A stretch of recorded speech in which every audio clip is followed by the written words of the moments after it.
7 tactics para manalo ang Creamline sa Petrogas Angels. Gemma Alas ng CCS.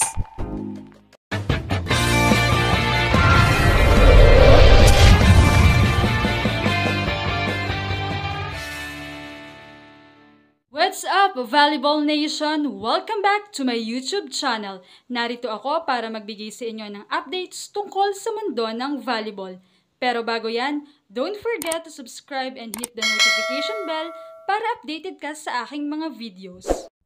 A classic rivalry na naman ang ating matutunghayan sa PBL Finals sa pagitan ng Petrogas Angels at Creamline Cool Smashers. Unpredictable nga kung sino ang makakauna para sa Game 1. Both teams are veterans, malakas ang chemistry as a team. Kapwa champion teams din talaga at well-experienced. Kaya naman patibayan na lamang ito at pagandahan ng gising at game adjustments. Para sa Creamline na talagang nagcha-challenge sila pagdating sa Angels, kailangan nilang ang 7 susi o keys upang maka-escape sa Angels na naghahangad pa na madagdagan ang kanilang PBL title. Una na nga ay kailangang iwasan ang thoughts-centric mindset. Kadalasan nga ay sa kanya palagi ibinabato ni Kyle Negrito ang bola. Kahit na free ang open at middle ay sa kanya pa rin pinapapunta. Kaya naman madalas ay bantay sarado na rin at kung minsan ay hindi na napupuntos ang bola. Number 2. Activation of Pangs Panaga. More sets to her. For sure ay nasa game plan na ng Petrogas na patahimikin ang wingers ng CCS, kaya naman kailangang magdoble kayod ng middles.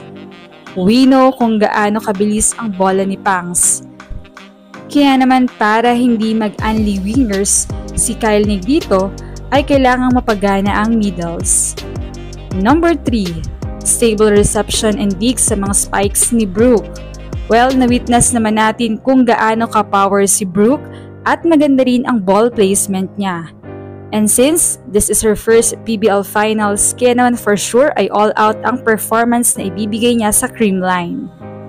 Kailangan ng Creamline ng matibay na depensa dahil malamang sa gitgita ng laban ay pumorsyento na si Chisa at Janelle Cheng. Number 4. Excellent sets to Valdez and Pons. Super kailangan ito. Dapat hindi palaging nag-a-adjust si Valdez at Pons sa set ni Kyle. Makikita nga sa mga past games na kailangan talagang mag-adjust ng spikers, especially ni Valdez sa sets ni Kyle.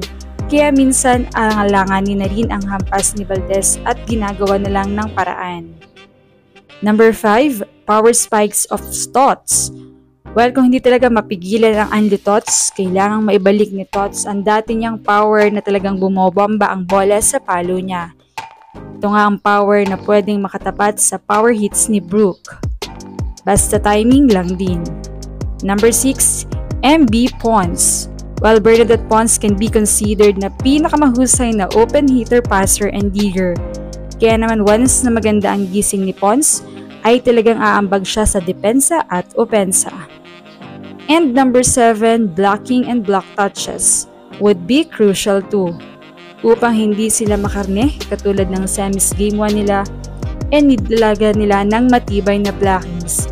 Especially they have an opponent Isa Maiso, Brooke Bensicle, Myla Pablo, and ang kanilang mga middles.